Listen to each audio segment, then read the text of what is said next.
York City in 1877, the Vanderbilt estate entered probate as one of the largest fortunes on record.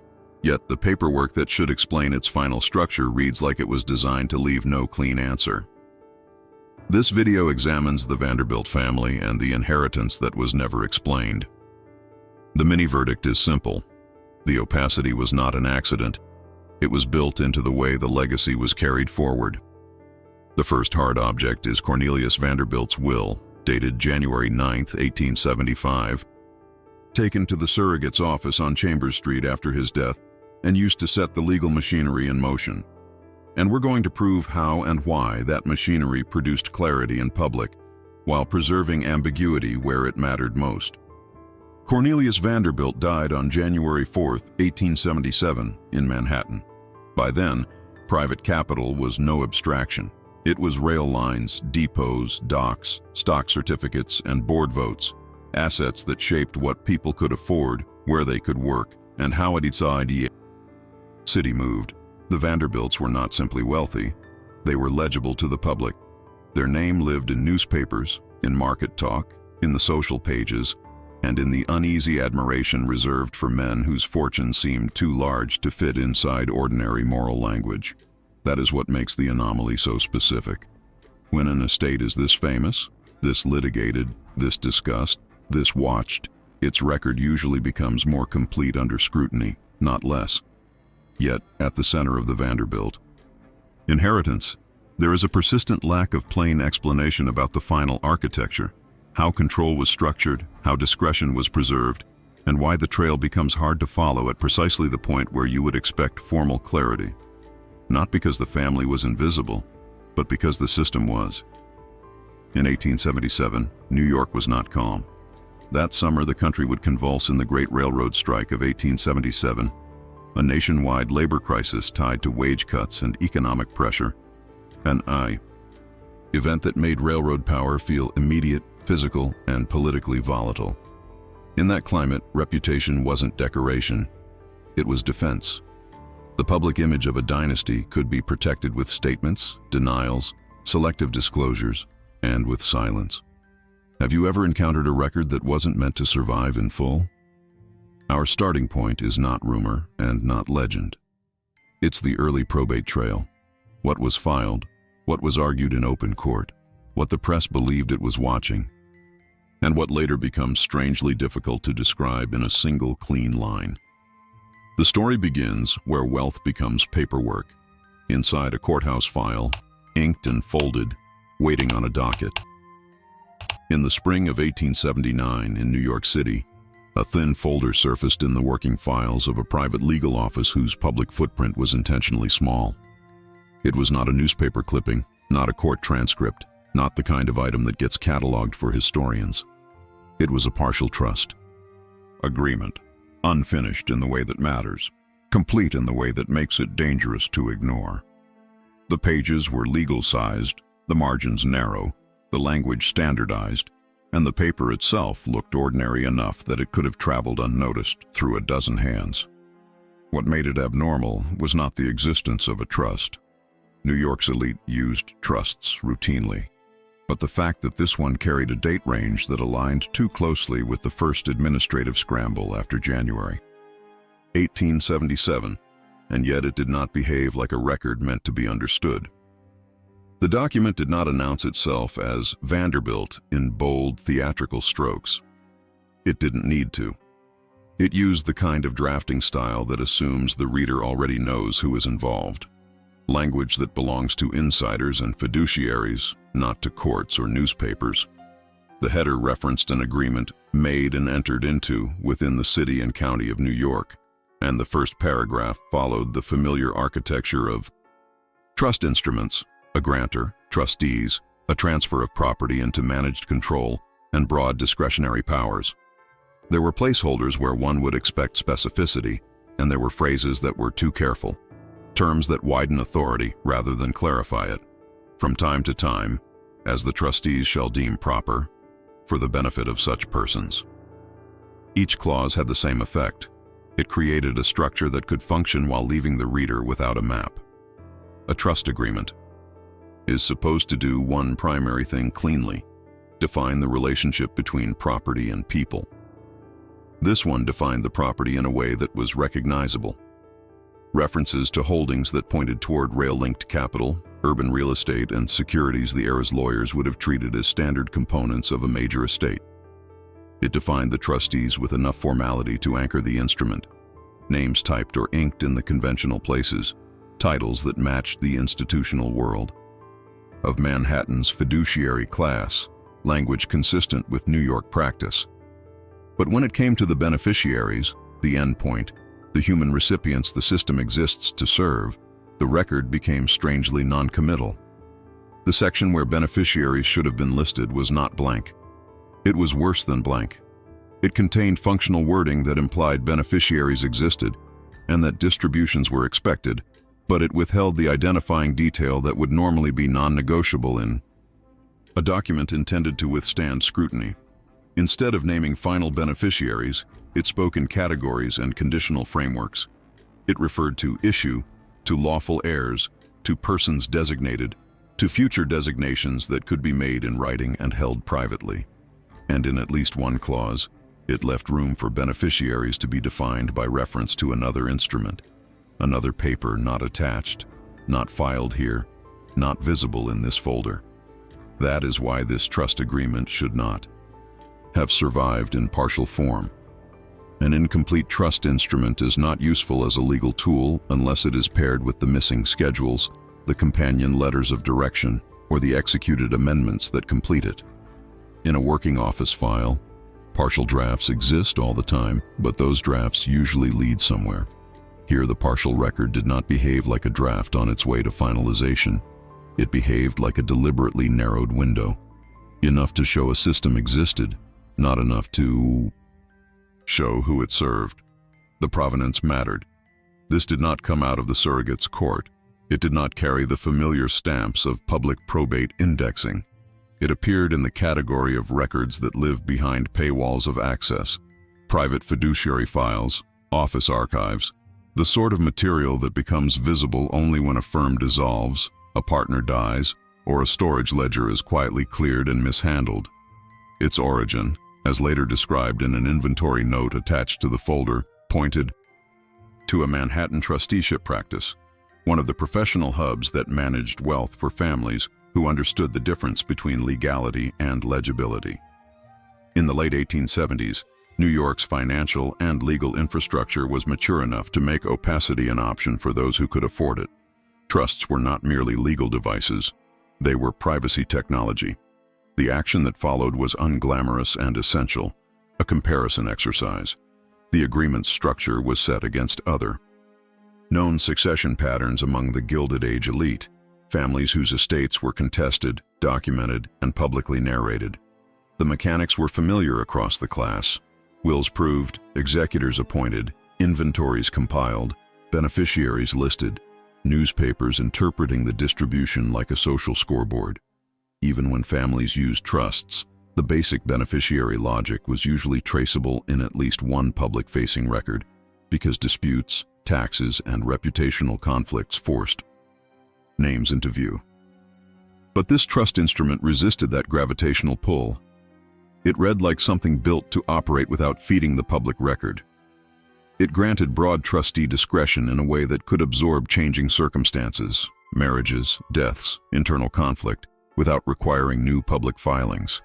It leaned on the language of direction and designation, suggesting that the true beneficiary detail could be held in separate writings, separate schedules, and separate safes. It treated explanation as optional. And that is the discovery, not a scandal, not a confession, not a sensational secret, but an administrative artifact that does not behave like it should. A partial trust agreement dated 1877 to 1879, emerging from New York's private fiduciary ecosystem, that outlines control over significant assets while refusing to fully define the endpoint. In other words, a functioning structure with a missing human index. One concrete action inside the file made the anomaly even harder to dismiss. The agreement referenced an attached schedule, an appendix where specific transferred property and beneficiary provisions are often detailed, yet the schedule was not present. In its place was a thin page of office notation, a practical scribble in the kind of hand used for internal routing. Schedule retained. Not lost, not misfiled. Retained. The word did not accuse anyone, it simply described a choice. The consequence of that choice is straightforward.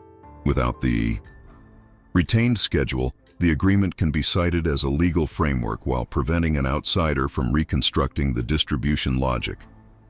It lets the system exist while frustrating the audit trail. This is not a theory.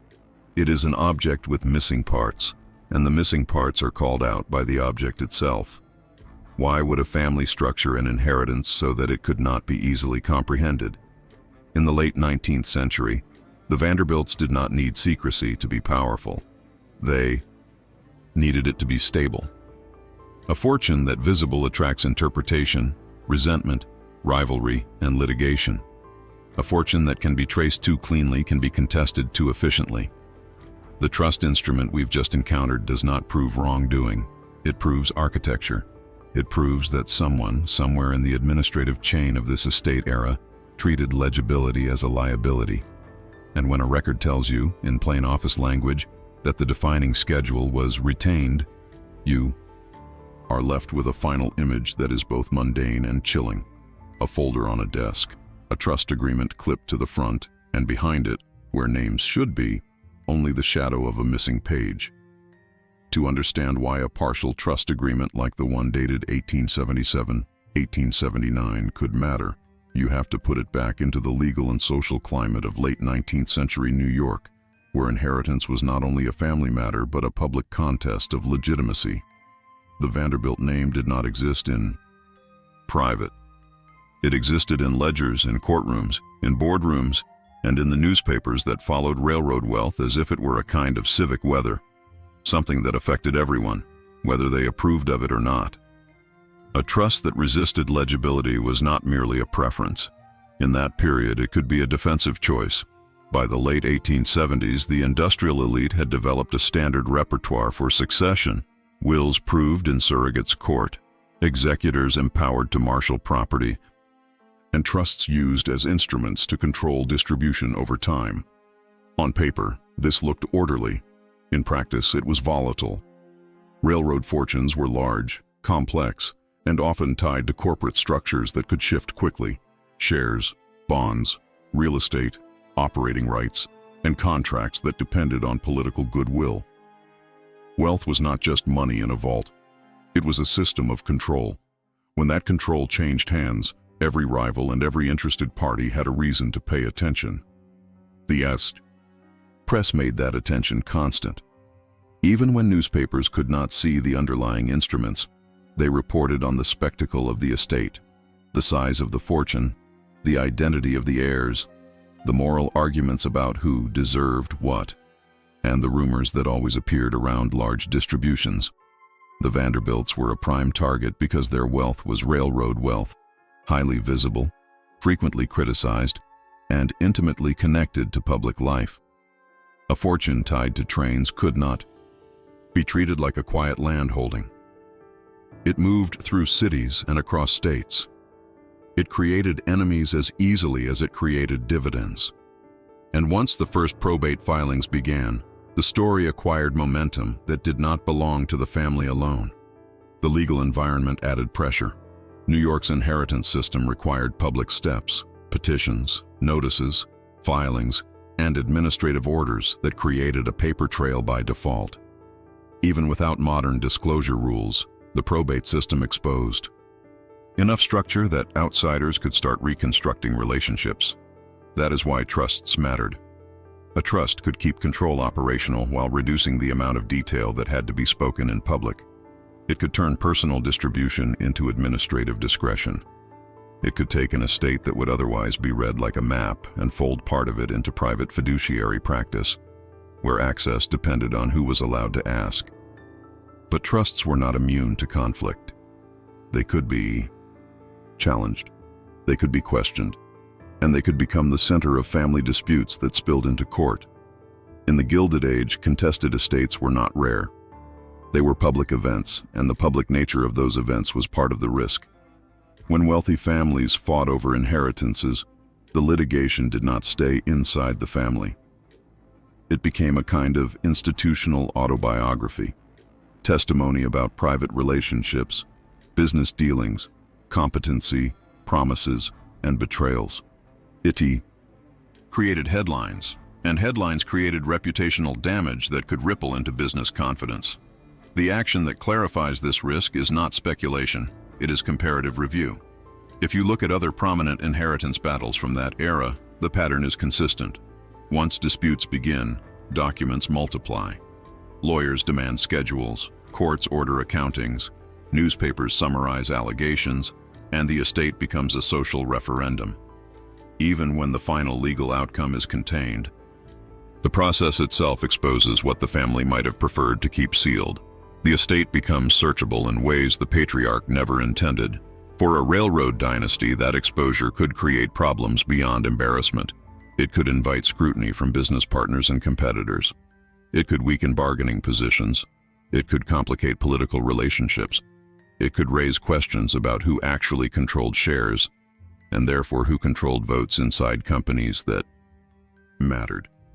And it could also create tax and fee consequences as the state became more attentive to large transfers and the mechanisms used to structure them. The late 19th century was an era of evolving public attitudes toward concentrated wealth. The idea that vast fortunes should be transparent, or at least explainable, was gaining moral force even when the law lagged behind. A family that could not convincingly narrate its own inheritance risked having the narrative written for it. That is why the partial trust agreement's missing beneficiary detail matters as a contextual signal. It suggests a legal culture where discretion could be built into the instrument itself, allowing the people managing the fortune to operate with minimal public explanation. In an environment where the press watched fortunes like court dramas, and where inheritance disputes could expose private conflicts as public testimony, there was a rational incentive to design systems that remained functional, while resisting easy reconstruction. Not because the family had something cinematic to confess, but because an explainable inheritance is easier to attack. The danger in that period was not a single investigator finding a file. The danger was the file becoming part of a public process, a contested proceeding, a leaked detail, a hostile relative, a dissatisfied beneficiary, a business rival seeking leverage. Once an inheritance became legible, it became arguable. Once it became arguable, it became writable. By lawyers, by journalists, by enemies. So the question in 1879 is not why a trust existed.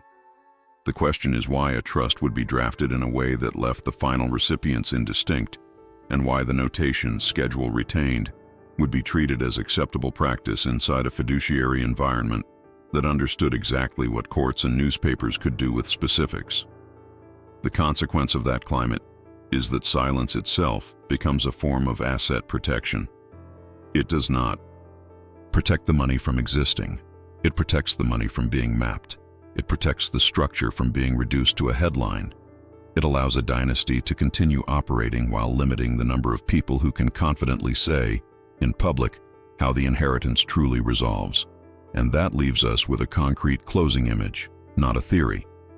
An agreement dated across 1877 to 1879, filed in a private office system, clipped neatly at the top, followed by a blank space where a schedule should be, and a single internal notation in the margin that turns absence into policy.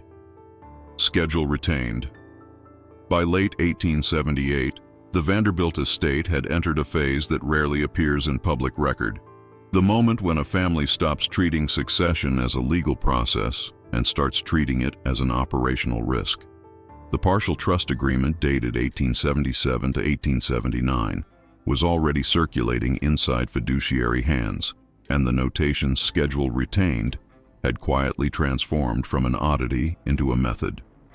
What changed in 1878 was not the existence of trusts or the existence of private counsel. It was the posture. A decision was made to intervene deliberately, to consolidate control, and to manage exposure as if exposure itself could become a liability more dangerous than any single dispute. The surviving traces of that decision do not read like a dramatic confrontation. They read like administrative coordination. A meeting held in Manhattan involving council, trustees, and central members of the Vanderbilt family is not preserved as a transcript. It survives as fragments, references in office calendars, a short internal memorandum, a routing note attached to a file, the kind of paperwork created when professionals need an instruction to be understood the same way by multiple parties. The language is dry.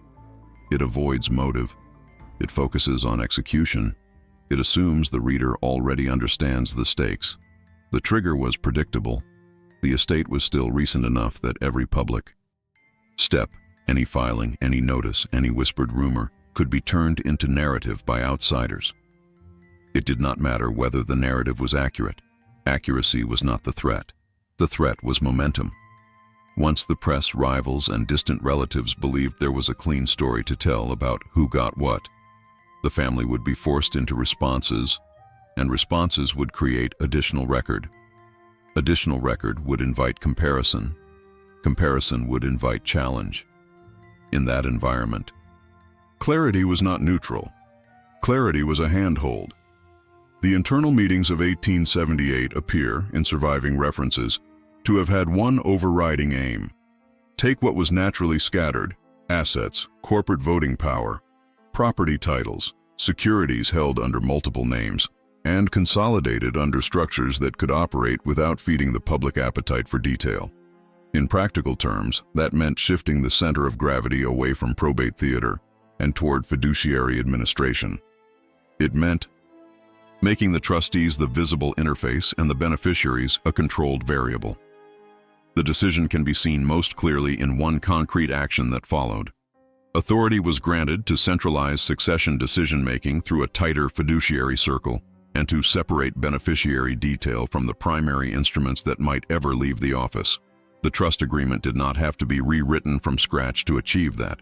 It only needed to be managed so that the document visible in circulation remained functional while the document containing the beneficiary map remained inaccessible. That is what schedule retained becomes in this period. Not a missing attachment, but an internal protocol. This was not an emotional pivot from openness to secrecy. It was a procedural pivot from exposure to containment. In earlier stages of prominent estates, families often allowed a degree of transparency simply because the mechanism of probate forced it and because confidence mattered. The Vanderbilt name, however, did not need transparency to be credible. It needed control to be stable. The difference is subtle but decisive. Transparency reassures outsiders. Control protects insiders. The meeting pattern in 1878 suggests coordination between legal counsel and trustees around a specific operational plan. Consolidate assets under fiduciary titles, reduce the number of public-facing ownership changes, and minimize the number of documents that would ever need to be produced in a public dispute. The method is recognizable in how elite wealth was managed when scrutiny was high. The trustees become the steady hands. The family becomes the private principal. The assets become components in a managed structure rather than a list of distributable items. And the beneficiaries become, in the language of the instruments, those for the benefit of such persons as the trustees shall recognize under separate instruction. If that sounds abstract, the real-world implication is not. A consolidated fiduciary structure can keep corporate voting blocks intact. It can prevent fractional ownership from turning into fractional control. It can keep large holdings from being splintered in ways that invite opportunism. It can also narrow the number of individuals who can claim in public a precise entitlement.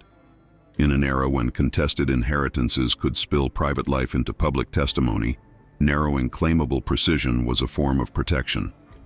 One of the most telling aspects of this 1878 intervention is the tone of the administrative language that survives around it. There is no vocabulary of hiding. There is vocabulary of coordination, consolidation, discretion, retention, and direction. The plan is framed as prudent management, not concealment. That framing matters because it shows the decision was designed to be defensible, even if glimpsed. A well-constructed fiduciary plan does not need to announce its defensive purpose. It only needs to be standard, enough to pass without suspicion. The shift in posture becomes visible when you look at what stops happening. The estate's public-facing narrative becomes less detailed, less explanatory, more repetitive.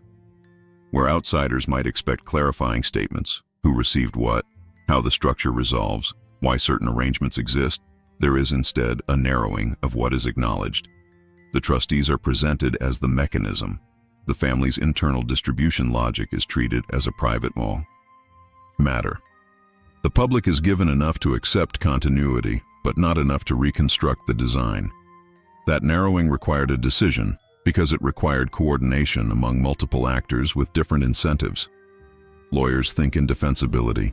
Trustees think in compliance and continuity. Family principals think in control, reputation, and internal stability. In 1878, those incentives align around one conclusion: keep the system functional, keep the distribution logic insulated, and make the public record as thin as the law allows, not because the law is being violated, but because the law offers optional pathways, and the family can afford the pathway that produces the least exposure. The consequence of the decision is not merely less information. It is a drastic reduction in the estate's vulnerability to outside narration. Once assets are consolidated under fiduciary structures, public filings can become procedural rather than descriptive. Once beneficiary detail is separated into retained schedules and private directions, disputes become harder to litigate without first obtaining access to the withheld map. Once decision-making is centralized, fewer people inside the system can create contradictory statements that might leak or collide in court. The estate becomes, in effect, administratively quiet, and administrative quiet is often mistaken for administrative simplicity, even when the underlying structure is more complex than before. The decision also creates a new kind of trace. Not the loud trace of public documents, but the faint trace of internal control. Notations, routing slips, retained pages, references to schedules that never travel with the instrument. The very existence of such traces suggests the intervention was not casual. It was maintained, it was repeated, it was treated as a routine safeguard rather than a one-time reaction. By the end of 1878, the Vanderbilt inheritance begins to look less like a story the public can follow and more like a machine the public is meant only to observe from the outside. It continues to function. It continues to produce continuity. It continues to preserve capital and control. But the explanatory center, the human map of who ultimately stands at the end of the structure, is no longer something the public record is designed to deliver. And the final image of this block is not a grand vault or a theatrical revelation. It is a single administrative artifact, a memorandum dated 1878, folded into a file, bearing brief instructions to consolidate holdings under fiduciary management, followed by a clipped trust agreement whose attached schedule is not missing by accident, but removed by choice, marked in plain office language with the same quiet, decisive words that turn inheritance into policy. Schedule retained. The decision made in 1878 did not remain abstract for long. By 1880, its imprint could be seen in the way the Vanderbilt fortune began to move on paper, less like an inheritance, distributed to named individuals, and more like a set of assets transferred into structures that could be administered without revealing their destination in plain language. The alteration was not a single dramatic rewrite. It was a series of practical edits, redraftings, substitutions, and reclassifications, carried out through legal instruments that looked routine to anyone who worked inside New York's fiduciary world. The clearest change appears when you place earlier, more straightforward succession references beside the later administrative filings and internal copies that survived. In the first stage of a major estate, you expect to see human names tied tightly to property. To my son, to my daughter, to my heirs, accompanied by schedules and valuations that, even when complex, still behave like a map. In the altered stage, that map stops functioning for outsiders. The language remains legal, But the anchor points shift. Human beneficiaries are no longer the obvious endpoints of specific assets. Instead, you see property assigned to trustees, to fiduciary titles, to accounts held in trust, to entities described by role rather than identity. The estate remains real. The recipients become conceptually distant. One concrete action marks the alteration in a way that is difficult to dismiss as normal paperwork drift. Direct beneficiary references were substituted with legal entities and fiduciary constructs in successive instruments that governed control. A name that might have appeared in a schedule becomes the beneficiary class. A person becomes the party entitled under direction. A transfer that would ordinarily state an individual recipient becomes a transfer to trustees under a trust, as amended. Even when the same people were still effectively being served, the documents were engineered so that you could not prove that from the face of the paper. This is the moment where the partial trust agreement dated 1877-1879 stops looking like an isolated oddity and starts looking like a template. The notation, schedule retained, becomes, in practice, a method for separating the human layer from the administrative layer. The main instrument, the one most likely to be copied, referenced, or produced, remains readable, defensible, and operational. The schedule, the one most likely to reveal the beneficiary logic, remains inside the circle. The alteration is the division itself.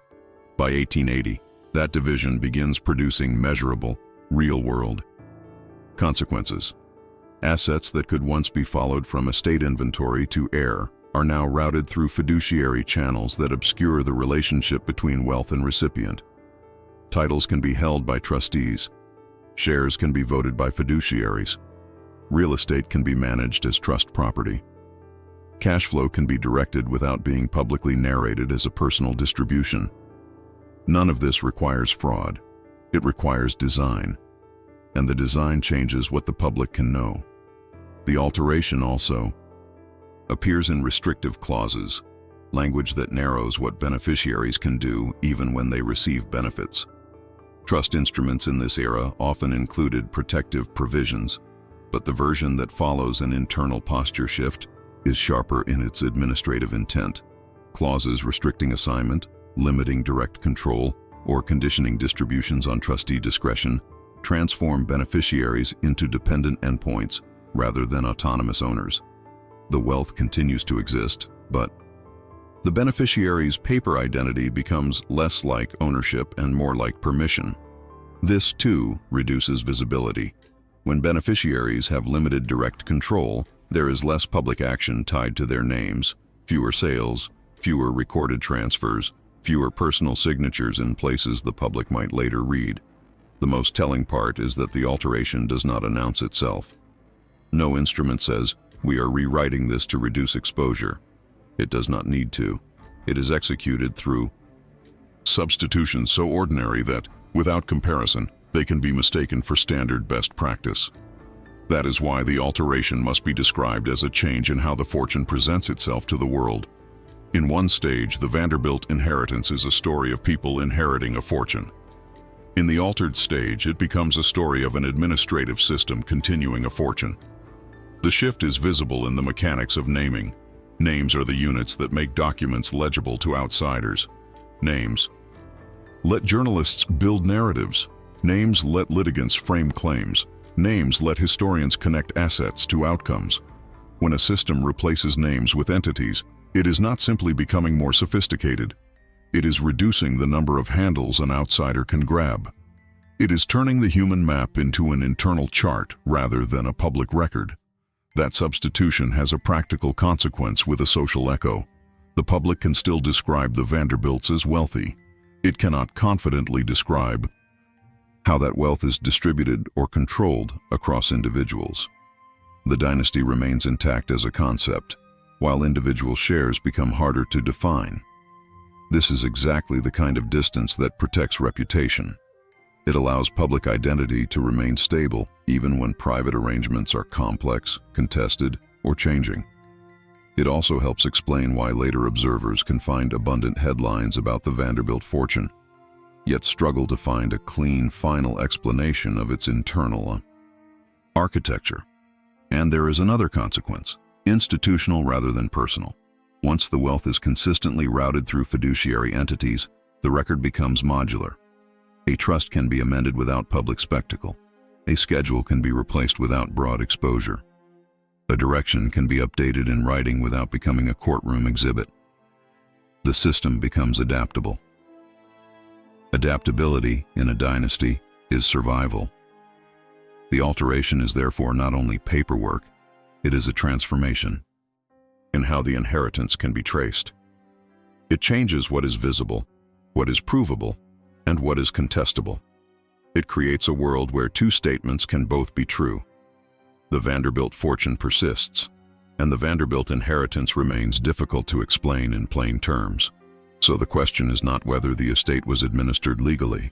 The question is what is lost when the paper stops naming the human endpoints.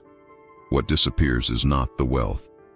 What disappears is the direct line between wealth and person, the line that makes inheritance comprehensible and therefore accountable. What do you lose when the name disappears from the page? By the time the altered instruments are clipped into the working files, the change is no longer philosophical. It is physical. A beneficiary name that should have been typed cleanly into a schedule is replaced by a role, an entity, a fiduciary designation, and the closing image is stark in its simplicity. A legal page dated 1880, its distribution D. Clause intact, its structure functional. Yet where a name should stand, there is only an institutional phrase, and beside it a small mark indicating the true schedule is elsewhere, retained, unseen, and still deciding who exactly is allowed to be visible. By the time the altered instruments began circulating in 1880, the most important question was no longer what was hidden, but who gained power from the structure that made clarity optional. The answer is not a single person named cleanly on a page. It is a layered set of beneficiaries, direct and indirect, created by a system that shifted the inheritance away from visible distribution and toward managed control.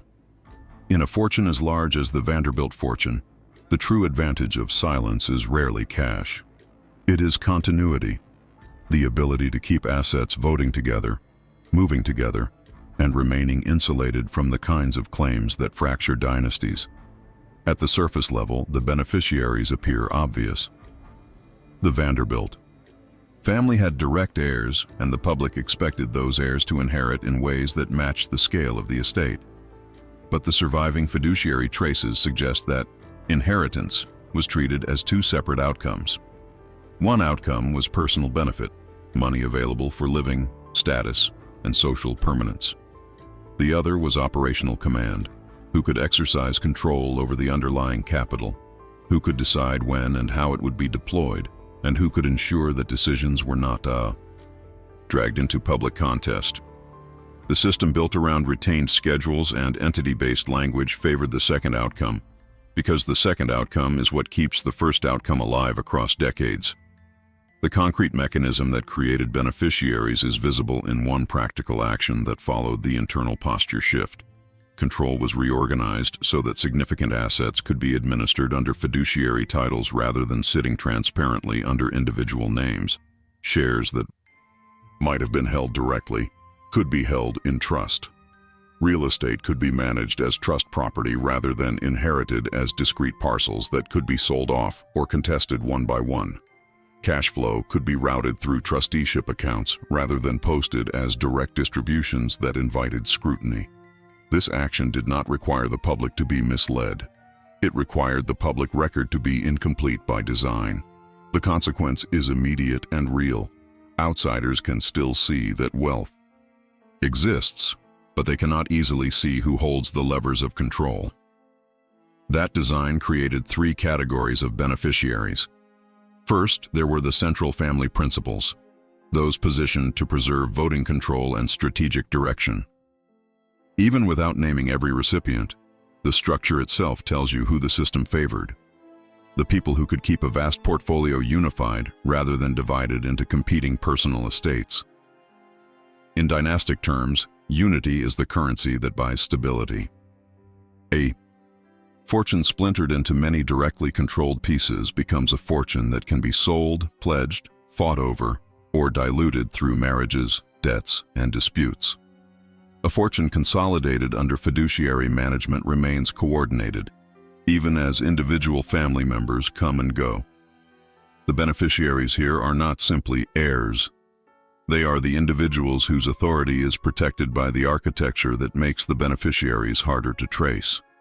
Second, there were indirect family beneficiaries, those who gained safety and status precisely because the system reduced legibility. In a more transparent estate, indirect heirs and peripheral relatives often become visible through claims, complaints, and litigation. Visibility can be a weapon for those on the margins. If you can force your name onto the record, you can force negotiation. A structure that replaces names with fiduciary entities restricts that pathway. It does not eliminate family claims, but it raises the cost of turning a claim into public leverage. That cost shift benefits the family center. It keeps internal bargaining internal. It reduces the number of people who can credibly threaten public exposure as a negotiating tactic.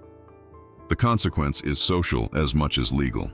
The family's external image remains smoother, and internal conflict becomes harder for outsiders to document. Third, and this is where the beneficiaries become less romantic and more institutional, the trustees and the financial infrastructure around them gained durable power. A trust is not only a shield, it is a relationship. Trustees hold discretion, administer assets, and interpret directions. Trust companies, fiduciary offices, and associated banks become the operational hands that keep the fortune functional. Their benefit is not merely fees, though fees matter. Their benefit is position, proximity to decision-making, influence over how assets are managed, and the ability to act as the stable institution when families are unstable. In the era we're in, trusteeship was becoming a professionalized role inside New York's financial ecosystem. A dynasty that chose to centralize and conceal beneficiary logic was, in effect, outsourcing part of its public exposure to an institution that specialized in silence. This is why schedule retained matters as a beneficiary signal. The retained schedule does not simply hide names. It concentrates knowledge. Whoever controls the schedule controls the map. Whoever controls the map controls the system's defensibility in a dispute. If the beneficiary logic lives in private directions and retained attachments, the trustee becomes the gatekeeper, not only of distribution, but of information. That is a form of power that survives generations because it does not depend on a single family member staying competent, alive, or united. It depends on the continuity of a fiduciary institution and the language of discretion that protects it. The surrogate's court of Chi. New York County still existed as the formal arena of probate, but the operational center increasingly moved away from what the court could force into daylight and toward what fiduciary practice could keep functional in the dark. That shift is visible in the paperwork style. When the documents stop naming people and start naming roles, the world realigns. A person can be sued. A person can die. A person can lose credibility. A role can be occupied again and again, quietly, without changing the outward face of the system. The beneficiaries of that shift are anyone who profits from stability, the family center that wants to preserve control, and the fiduciary infrastructure that profits from administering control. There is also a subtler beneficiary, the fortune itself, as an organism. In the late 19th century, industrial wealth was not a static pile. It was a portfolio that required governance. Rail-linked capital, securities, and large properties demanded decisions. When to sell, when to hold, when to reinvest, when to defend against competitors, when to respond to market pressure. If the inheritance had been structured to distribute assets in an openly legible way, clean names attached to clean holdings, it might have satisfied public curiosity, but it would have increased internal vulnerability. It would have produced multiple independent owners with competing priorities, and competing priorities are how empires shrink. A fiduciary structure that obscures Beneficiary endpoints can preserve unity of command. The consequence is intergenerational. The fortune remains coherent long enough to outlive the people who first inherited it. This is not a moral claim. It is an administrative observation. The people who gained most from the silence were the people who needed the fortune to remain a single machine rather than many personal fortunes. That includes the central family actors who could act through trustees rather than in public. That includes trustees who could manage without disclosing the human map. And that includes the institutions, legal offices, fiduciary practices, financial intermediaries that became the permanent scaffolding around dynastic wealth. The action that demonstrates this beneficiary outcome most plainly is the reorganization of control itself, converting direct ownership signals into managed ownership signals. In practical terms, that means moving away from documents that read like A owns X and toward documents that read like X is held, administered, and distributed under trustee discretion. The consequence is the distance you identified in the prior block, a widening gap between real wealth and apparent beneficiaries. Outsiders can still point to the Vanderbilt fortune. They cannot easily point to the exact lines of control that determine how it is used, and that gap is not an accident. It is the product of the alterations we've already placed on the timeline. This is also where the idea of who benefited becomes measurable in behavior. A system built around retained schedules discourages challenges by making challenges harder to frame. If a dissatisfied party cannot easily prove entitlement from the face of a document, they must first obtain access to the withheld map. That usually requires litigation, influence, or insider cooperation, each expensive, each risky. The cost barrier itself is a benefit to the system's center. It preserves stability by reducing the number of viable challengers. It also protects reputation. A public inheritance fight requires names, allegations, and narratives. A private fiduciary structure can keep disputes procedural and quiet, or prevent them from becoming disputes at all. And yet the most important beneficiary is not the person receiving a distribution. It is the person or institution who can ensure the distribution happens without becoming a public story. That is the kind of beneficiary that does not appear in headlines. It appears in the margin of a file, in the routing of a schedule, in the substitution of a name with a legal entity. It appears wherever the record continues to function while refusing to explain itself. If you step back from the details, the beneficiary outcome is almost clinical. Silence protected continuity. Continuity protected control.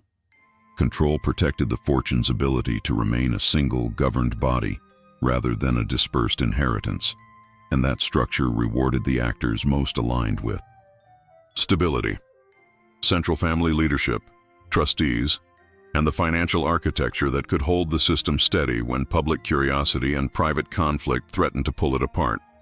The closing image of this block is therefore not a portrait of a glamorous heir. It is a procedural scene. A ledger entry dated 1880, showing assets moved under a trustee account designation where a personal name should have been. A distribution clause that functions without identifying the endpoint. A clipped EU agreement with its schedule absent, not because it vanished, but because it was retained, still serving the same purpose it served when it was first withheld, ensuring that the people who benefit most from the system are the ones least visible on the page. By 1881, a quieter form of erosion had begun, one that would leave almost no trace of its mechanics. The Vanderbilt inheritance, once an enormous legal body of paper, started showing gaps, missing schedules, absent names, correspondence cited, but never preserved. It is here, in the residue of what should exist but doesn't, that the disappearance becomes visible. The surviving files look intact enough to satisfy an auditor. What's missing are the connective tissues that would have made the inheritance legible as a human event. Among the first anomalies are the probate summaries that follow the trust alterations of 1880.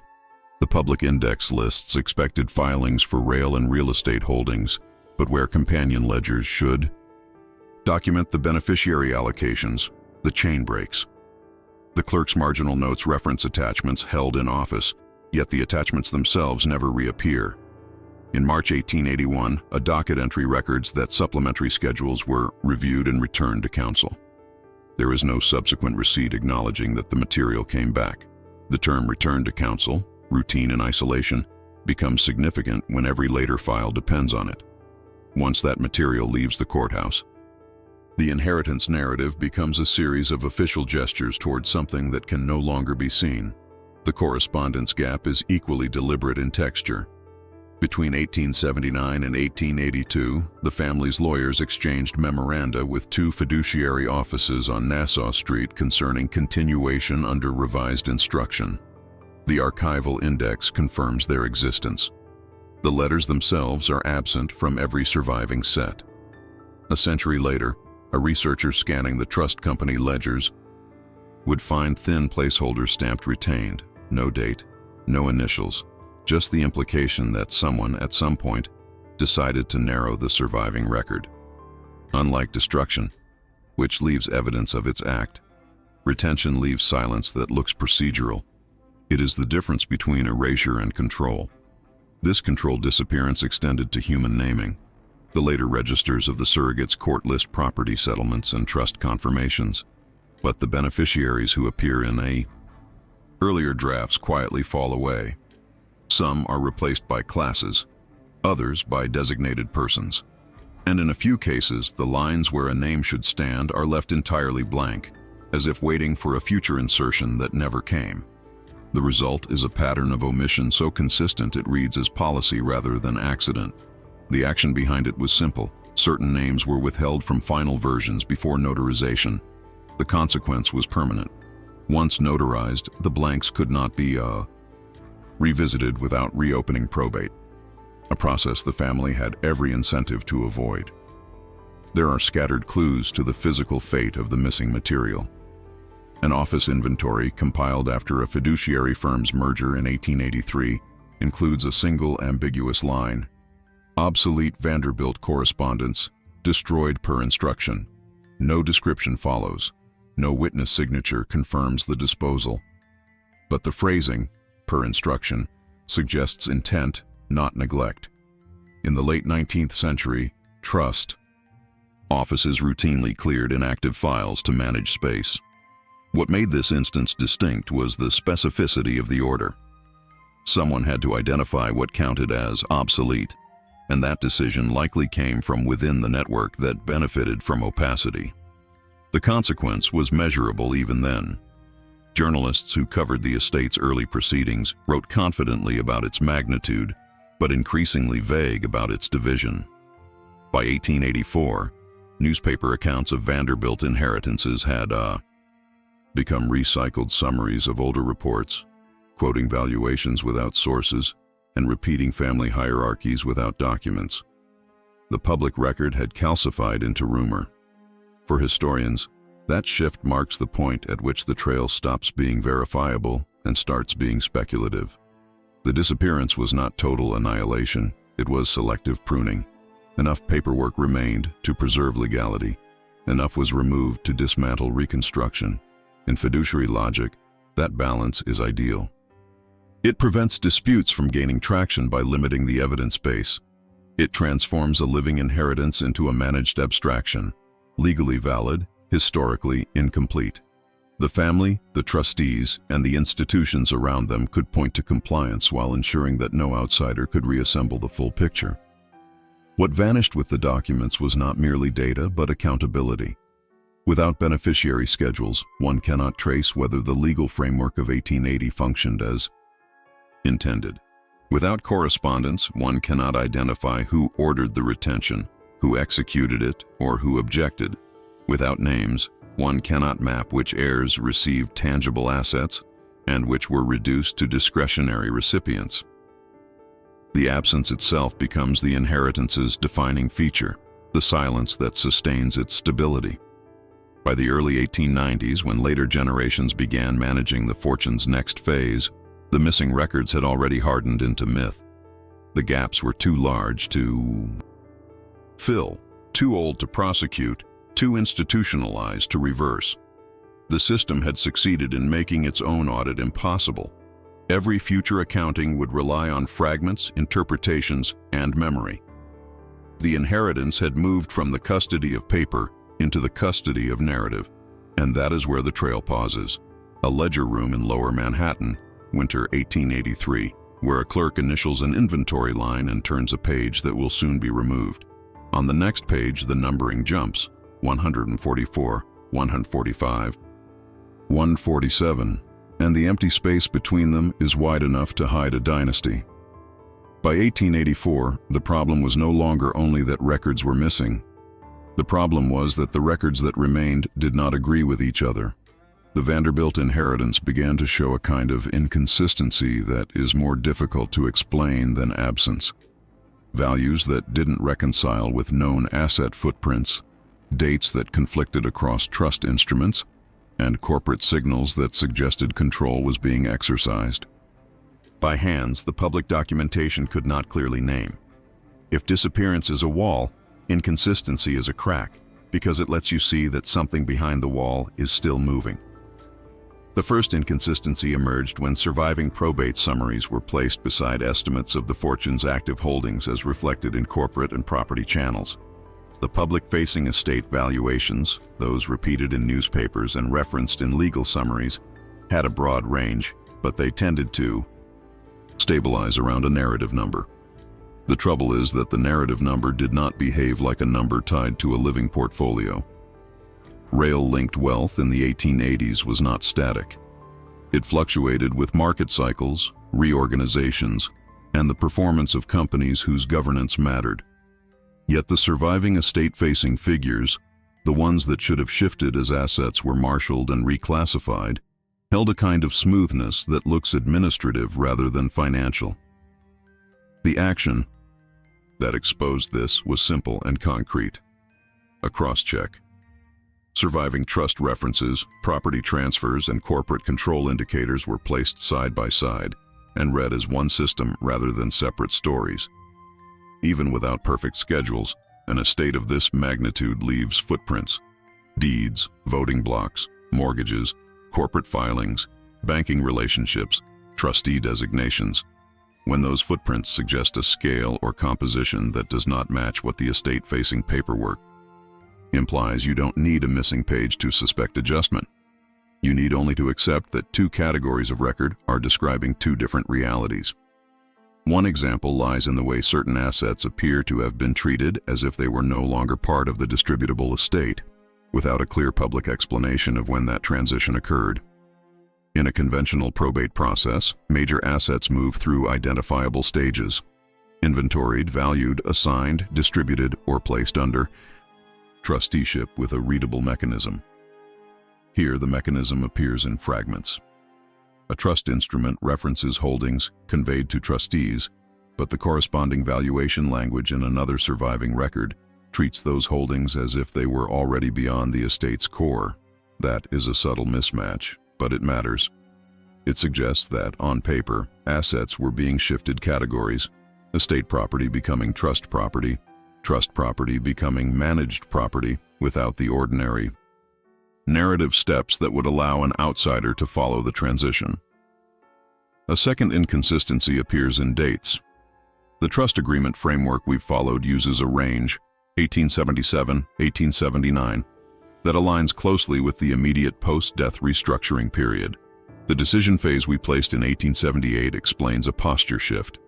The alteration phase becomes visible by 1880. That timeline should produce clean sequencing: earlier instruments leading to later instruments, amendments building upon executed foundations.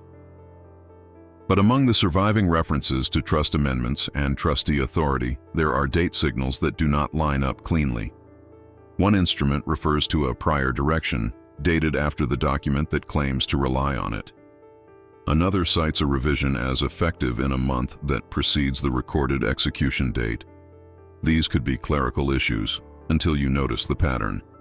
The conflicting dates consistently favor one outcome, which is to make the beneficiary and control logic harder to reconstruct chronologically. In a world where beneficiary schedules were retained, chronology becomes a crucial substitute for missing names. If you can't see who, you can at least see when. And that is why date inconsistency matters. It weakens the only remaining tool an outsider has for rebuilding the chain. A trust system can survive minor clerical errors, but a system that repeatedly complicates sequencing creates administrative fog. Fog discourages challenge. Fog reduces the chance that two outside observers will reach the same reconstruction. Fog keeps disputes from crystallizing into provable claims. The third inconsistency is institutional rather than textual. The way control appears to have been exercised in corporate space without matching the legibility of the estate documents. Railroad wealth is governance wealth. It is votes, seats, alliances, and coordinated decisions. If corporate behavior suggests a consolidated voting bloc remains intact, steady enough to exert influence, while estate-facing records imply a distribution that should have fragmented that bloc, then the paperwork is not describing the operational truth. Either the distribution did not occur the way the public story suggests, or control was preserved through trusteeship arrangements that removed the need for individual heirs to appear as holders of decisive blocks. In either case, the inconsistency points back to the same structural feature we've already seen, replacing direct ownership signals with fiduciary control signals. What makes this more than an academic puzzle is the consequence in the real world of 1884. If valuations were adjusted downward in estate-facing documents while asset control remained robust in corporate practice, the adjustment could influence taxation, fees, and the visibility of internal distributions. Even in an era before modern income tax architecture, estates faced costs and scrutiny, and families had incentives to manage what appeared inside the estate versus what appeared already outside it. A trust is not merely a container, it is a boundary. The inconsistency we're seeing is a boundary problem. Assets behaving as if they are on one side of the line while paperwork suggests the other. The action that reinforces this inconsistency is the fiscal and corporate cross-referencing itself, looking at what the estate says, what the trusts imply, and what corporate control indicates. The result is not a conclusion, it is a contradiction. And contradictions in an administrative system of this caliber do not persist unless they are tolerated by the people running the system. If the goal were clarity, discrepancies would be corrected. If the goal were stability with minimal traceability, discrepancies can be useful. They create deniability. They create ambiguity. They make it harder to accuse anyone of a single clear maneuver, because there is no single clean story. That leads to a limited, permitted reflection. No more. Inheritance systems reveal what a family values under pressure. A system that values clarity tends to produce consistent records, even when it is complex. A system that values control tends to produce records that are functional but not reconcilable. The Vanderbilt inheritance, by this point, looks like a system designed to operate while resisting agreement, not only among outsiders, but among the documents themselves. So we arrive at the question the inconsistency forces, and it is not theatrical, it is practical. Is this a legal error, the natural mess of large 19th century administration, or is it succession engineering, the intentional shaping of a record so that it cannot be fully reconciled without access to what was retained? The final image is small, procedural, and damning in its quietness. A trust reference dated 1884 cites a prior direction with a date that should not be possible, an instruction that appears to arrive after it has already been used. In the EIE margin, a clerk has made a short mark, 2 strokes of pencil, then drawn a line through a figure and rewritten it slightly lower, as if the number itself had been moved to fit the story. By 1885, the quiet inconsistencies inside the Vanderbilt inheritance system had become something more volatile, a latent risk waiting for the wrong kind of attention. The family still controlled the largest private fortune in the United States, and its stability depended on a single unspoken rule, that no one outside the inner circle would ever succeed in reconstructing the mechanics of control. But if the network of trusts, revaluations, and retained schedules were to surface, the damage would not have been legal alone.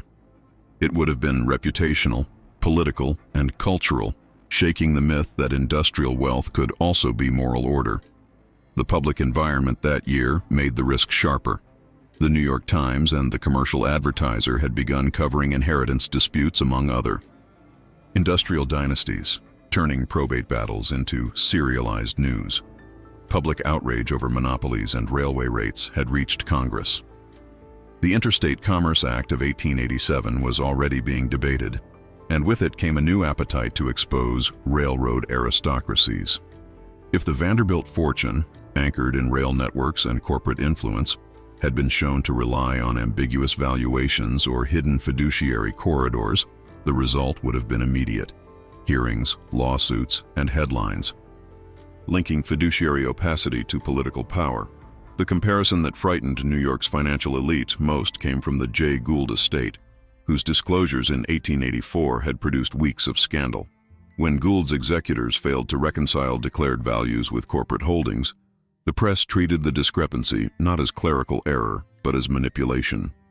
Editorials argued that trusts were not legal mechanisms at all, but veils for continued control. That language was dangerous because it changed how the public read the word trust, from a word that meant stewardship to a word that meant concealment.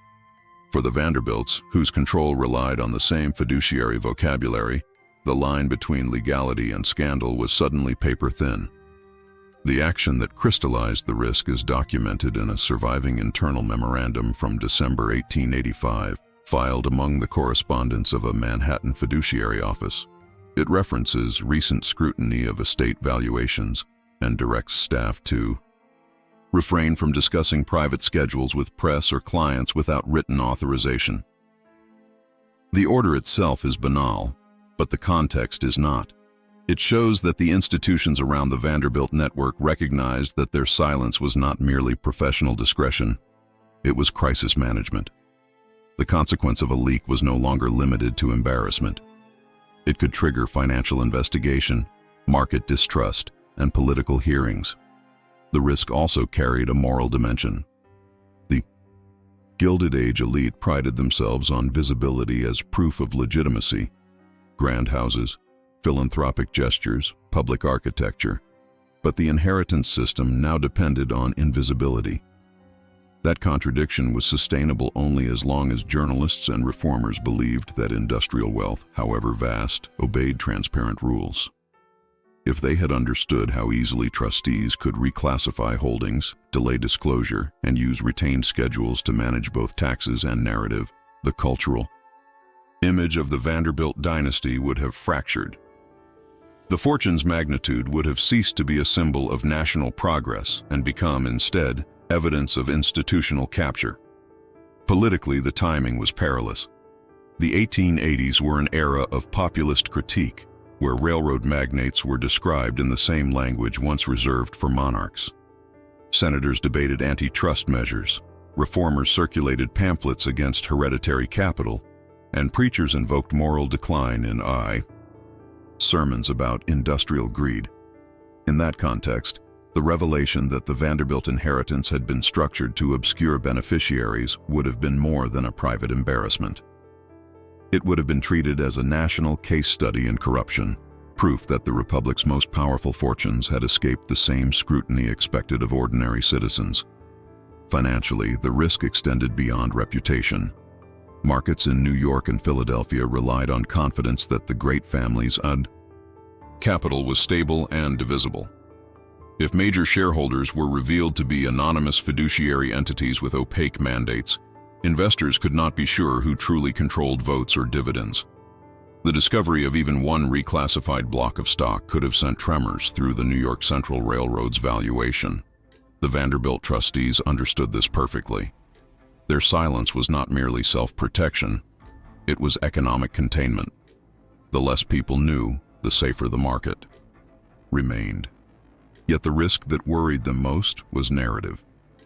Once a scandal begins, the truth becomes secondary to the story. A partial leak, a single recovered schedule, a letter from a trustee, an accusation of revaluation could feed weeks of speculation. The newspapers of the day did not require proof to construct moral architecture. They required only pattern. The Gould affair had taught them that a pattern of omission was enough to imply guilt.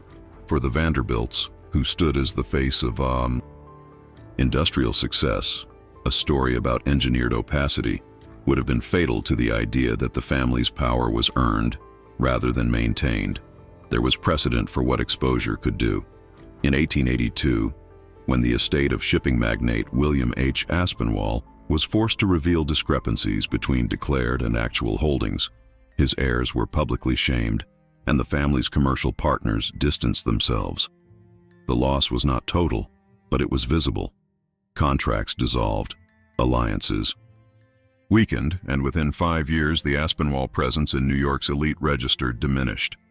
The Vanderbilt fortune was exponentially larger, and therefore exponentially more fragile in the court of public opinion.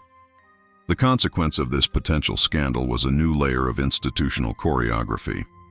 Trustees were reminded to route correspondence through private couriers, legal drafts were labeled for review only, and office ledgers began omitting page numbers to prevent easy cross-referencing.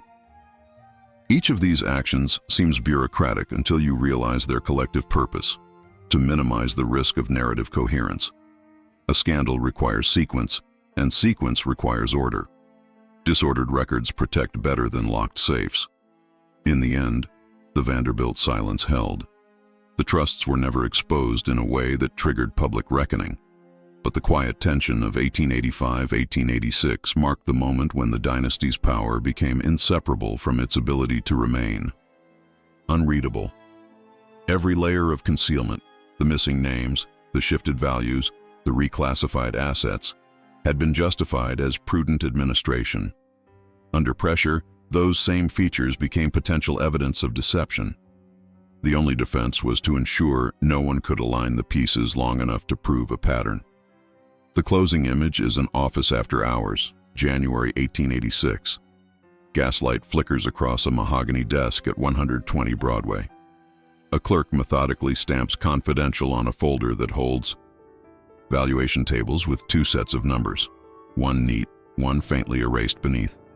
He hesitates, lifts the inkwell, and presses the blotter once over the smudge until the older figure disappears entirely, erased, not to hide theft, but to prevent explanation.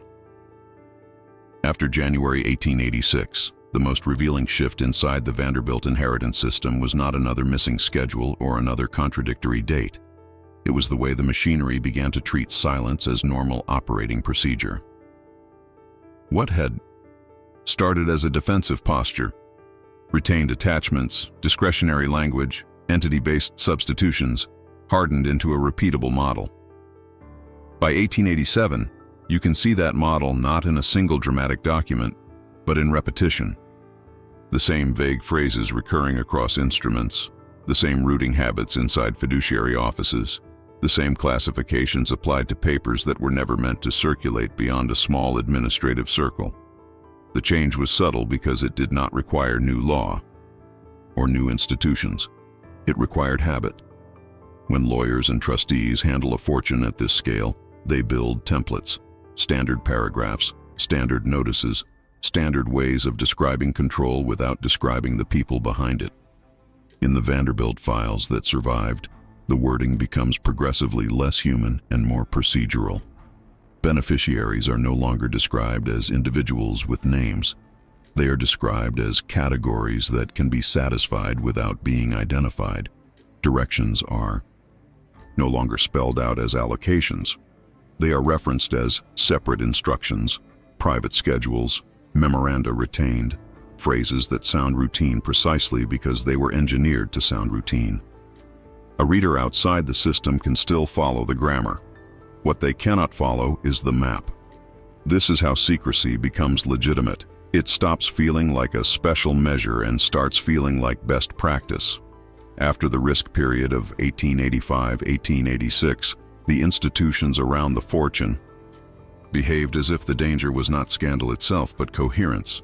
Someone, somewhere, aligning enough pieces to produce a single, provable narrative. The response was not to invent new concealment. The response was to standardize existing concealment so it could be repeated without leaving emotional fingerprints. The files begin to read like they were drafted for endurance, not explanation. You can see normalization in the physical handling of the paperwork as well. The most mundane changes are often the most consequential. Certain files are copied less frequently. Certain attachments are no longer stapled or clipped to their parent instruments. Instead, they are referenced and separated.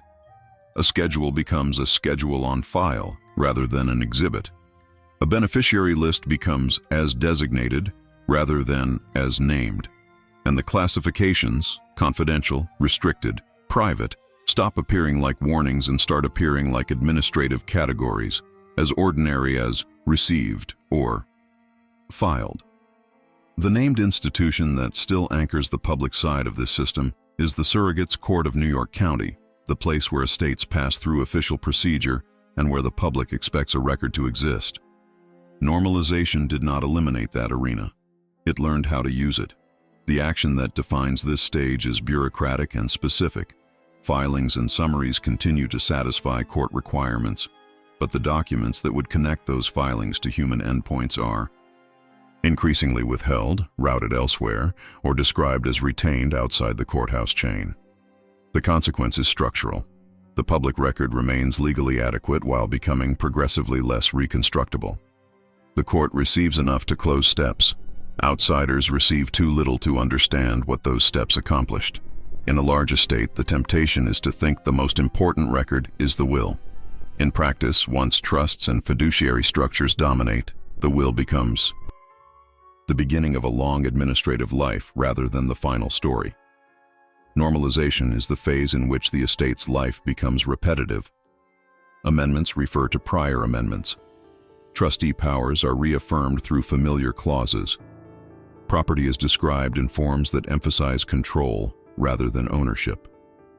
The language becomes self-referential, pursuant to, as provided, subject to, as directed. Each phrase pushes the reader back into an internal system that cannot be seen from the outside. This is not melodrama. It is the texture of professionalized discretion. Trust and estate practice in late 19th century New York was evolving quickly, and elite fortunes were among the first to benefit from that evolution. As the fiduciary industry matured, it offered families something more valuable than secrecy: institutional continuity. A family can be noisy. Institutions can be quiet. When silence becomes routine, it no longer depends on a single patriarch's personality or a single lawyer's nerve. It depends on office practice, how papers are titled, where schedules are stored, how clerks are trained to refer to what they are not allowed to attach. Normalization also changes the behavior of those who might otherwise challenge the system. A dispute requires a target. A system that names individuals creates targets. A system that names entities and classes creates fog. By 1887, the documents that survive are thick with fog terms, phrases that satisfy legal form while dissolving practical meaning, for the benefit of such persons as the trustees deem proper, under separate direction. These phrases are not new. What is new is their frequency and their placement. They begin to appear in the very sections where a careful drafter once would have inserted specifics. Normalization is measured in that shift, vagueness moving from the margins to the core. The institutional repetition of the fiduciary model is what makes this stage distinct from the earlier decision and alteration phases. In 1878 and 1880, there was movement, an internal pivot, a set of changes. In normalization, the movement slows and becomes rhythm. The same structure is applied again and again, not only to preserve what already exists, but to train the future. A system that has been normalized can survive personnel changes. New clerks can inherit the habits. New trustees can inherit the categories. New counsel can inherit the templates. And the one thing that does not need to be inherited, because it no longer exists in visible form, is the complete explanation. This matters because the Vanderbilt fortune was not merely a private family matter by the late 1880s. It was a symbol. It sat at the intersection of corporate power, public resentment, and the emerging regulatory imagination of the era. That is the pressure that makes normalization a rational outcome. Once the inheritance system had proven that it could remain operational while resisting legibility, there was little incentive to return to clarity. Clarity would have reintroduced risk. Clarity would have created a story. Normalization is what happens when a system discovers that it can run without being understood and decides to keep running that way. One concrete action illustrates this stage cleanly. In a surviving office copy dated October 1887, the distribution language is not expanded, it is reduced. Where an earlier drafter might have itemized or attached schedules, this copy relies on cross-references and classification marks. A short stamp appears at the top, restricted, and the attached schedule is not missing in the dramatic sense. It is absent in the administrative sense. The instrument behaves as if separation is standard. The file treats the human map as a controlled object rather than a necessary appendix. The consequence is immediate. Any later reader encountering the file cannot tell whether the absence is unusual, because the file itself presents absence as the default. Normalization also consolidates a moral alibi. Once secrecy becomes routine, it can be framed as prudence. Confidential begins to mean professional. Restricted begins to mean proper. The system's silence stops looking like a defensive maneuver and starts looking like a governance choice. That is how an estate can become historically incomplete without appearing legally suspect. It is not that the system lies. It simply stops volunteering clarity, then repeats that refusal until refusal looks like policy. A limited reflection is unavoidable here because normalization has a cost. The cost is not only public ignorance, it is future irretrievability. A family can decide to be private for a decade. An institution can decide to be private forever, simply by maintaining its filing culture. When schedules are retained rather than attached, when names are replaced by entities, when dates are cross-referenced rather than restated, the record becomes dependent on internal continuity. If that continuity breaks, through mergers, deaths, storage purges, or ordinary office forgetting, the explanation is not merely hidden, it becomes unrecoverable. And by the end of the 1880s, the Vanderbilt inheritance begins to feel less like a solvable archive problem and more like an engineered condition.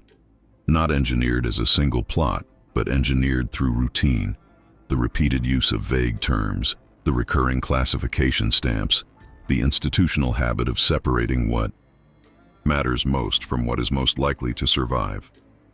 The closing image is not a courtroom or a newspaper, it is a drawer. Late 1887, inside a Manhattan fiduciary office, an index card is filed under V, a simple reference line pointing to a trust instrument and a second line, shorter, that reads, Schedule, Restricted. Next to it is a blank space where another cross-reference should be, a gap left by a removed card. The clerk closes the drawer without looking back, because by then the silence is not a secret anymore. It is a procedure. In the present, the Vanderbilt fortune is still discussed in a familiar, comfortable way. The official narrative tends to be simple. A Gilded Age empire rises, a patriarch dies, heirs inherit. The family's prominence fades across generations. It is a story told through mansions, social headlines, railroad legends, and the visible remains of a name that once dominated New York. What persists, however, is the gap we've been tracing since 1877, an absence of complete explanation about the final architecture of the inheritance, not as a curiosity of the past, but as a template that never fully left American wealth management. The reason this matters now is that the questions do not vanish when the paper does. The Vanderbilt inheritance left behind a recognizable pattern of administration. Beneficiary logic separated from core instruments, discretionary language standardized, ownership signals replaced by fiduciary control signals, and a filing culture that treated missing attachments as normal. When a system like that becomes routine, it outlives the specific family. It becomes a method other dynasties adopt because it works. And it still works for the same reason it worked in the 1880s. It preserves continuity while limiting legibility. A specific date marks the modern continuation of this logic. By 1916, when U.S. estate taxation became a permanent federal structure after earlier experiments, wealthy families had strong incentives to formalize what late 19th century fiduciaries already understood. You can reduce exposure by shifting where control lives on paper. A visible estate is a taxable, arguable, narratable object. A layered fiduciary structure is harder to narrate cleanly, harder to map, and often slower to challenge. The action that connects the Vanderbilt era to modern practice is not a conspiracy. It is a professional technique, reorganizing control so that the public-facing record can remain minimal, while the operational record remains internal. The consequence is measurable in modern dynastic wealth. Fortunes can persist across generations with fewer public fractures, fewer visible disputes, and fewer clear lines for outsiders to trace. This is where the comparison becomes useful, because the Vanderbilt story is not unique in its outcome, only in its early clarity. Other industrial dynasties faced the same pressure: public scrutiny, political resentment, internal family conflict, and evolving taxation. The Rockefeller and Carnegie narratives, for example, are often remembered through philanthropy and corporate history, but their continuity depended on governance structures that prevented wealth from dissolving into purely individual ownership. In each case, a public story of a family coexisted with a private architecture designed to keep capital coordinated. When that private architecture is disciplined, outsiders can see the wealth and even see fragments of the mechanism, but they cannot reconstruct the whole without access to the retained map. What makes the Vanderbilt case distinct is the early evidence of how quickly the system shifted from standard probate expectations to a culture of controlled opacity. We watched it happen in sequence: a partial trust agreement dated 1877-1879 that functioned with a retained schedule, an internal intervention in 1878, altered instruments by 1880, disappearance of connective correspondence by the early 1880s, inconsistencies by 1884, and by 1887, the normalization of silence through institutional routines and classification. The present inherits that sequence as professional inheritance. When modern practitioners speak in vague clauses and rely on cross-references rather than direct naming, they are not copying the Vanderbilts directly. They are inheriting the same logic. Keep the system legal, keep it functional, and keep it difficult to reconstruct. There is also a cultural legacy in how the public consumes these fortunes today. The Vanderbilt story survives as architecture and myth. Biltmore, Fifth Avenue, the aura of old money. But the inheritance itself is treated as if it were simply a number that moved from one person to another. That simplification is part of the success of the model. A wealth system that cannot be fully explained is harder to morally litigate in the public imagination. People can admire the buildings, resent the monopolies, criticize the era, yet still lack the documentary clarity to pinpoint how control traveled. The official narrative remains smooth because the administrative narrative was engineered to resist reconstruction. The action that brings this into the present is the same action we saw in the 1880s, expressed in modern form: the substitution of direct visibility with institutional control. Where 19th century files used schedule retained, modern systems use private governance documents, confidential side letters, and layered entities that separate you. Benefit from control. The names and laws change. The practice remains recognizable. The consequence is that the Vanderbilt inheritance, even when discussed endlessly, remains partially unexplainable in the way it matters most. The full, chronological, beneficiary-specific map is still not available as a complete, coherent public object. And that is the real connection to now. The case is not about one missing page. It is about the endurance of a model that makes missing pages normal. A model that treats legibility as optional. A model that can survive because it does not rely on secrecy alone, but on institutional routine strong enough to outlive the people who first demanded it. So the present does not offer closure, it offers continuity. The Vanderbilt name remains intact enough to be memorialized, commercialized, and mythologized, while the inheritance mechanism remains incomplete enough to resist definitive explanation. That is not a failure of curiosity. It is the predictable result of a system designed to outlast inquiry. The closing image is modern and mundane. A researcher in New York opens a digitized index of 19th century fiduciary records and finds the same pattern we began with. A clean reference to an agreement, a cross-reference to an attachment, and then a quiet dead end, schedule, restricted. The cursor hovers over the line where a name should be, and nothing loads, because the map was never meant to travel. In the end, the Vanderbilt inheritance does not close like a case, it seals like a room. We followed what survived, a partial trust agreement dated 1877, 1879, schedules referenced but retained, names replaced by entities, figures that refused to reconcile, and a filing culture that learned to treat absence as procedure. Nothing here required spectacle. It required only discipline. Paperwork tightened into habit. Discretion repeated until it looked indistinguishable from law. That is the oldest trick of power in an old city. Not to destroy the record outright, but to domesticate it. To let the courthouse receive enough to proceed, while the crucial pages remain elsewhere. Behind a desk, behind a drawer, behind a professional oath that calls silence practice. In the Vanderbilt chain, the missing pieces do not feel accidental. They feel curated. And the consequence is still with us. A fortune that can be named, a mechanism that cannot be fully shown, and an official narrative smooth enough to endure precisely because its interior cannot be reconstructed. If the documents ever told the entire story, they have stopped doing so in public. What remains is a series of controlled references, cross-links to attachments that never travel, clauses that point away from the human map, and classifications that turn revelation into trespass. The record continues to function, yet explanation never arrives. That is not failure. That is design.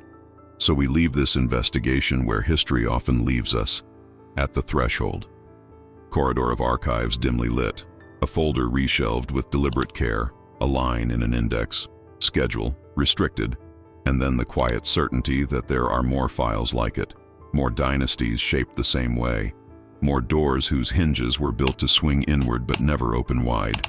If these forgotten halls are worth returning to, make it known. It tells the algorithm that sealed records still matter and that the shadows are worth mapping again. And if you want to be here when the next locked drawer is finally pulled open, consider subscribing so that you're present when the next sealed door finally gives way. Leave your thoughts below. Every careful perspective helps illuminate what history tried to bury. And if you are willing to step deeper into the silence, the next chamber is already waiting. Because some secrets survive not by force, but by administration, kept alive by those who learn to file the truth where no one would think to look.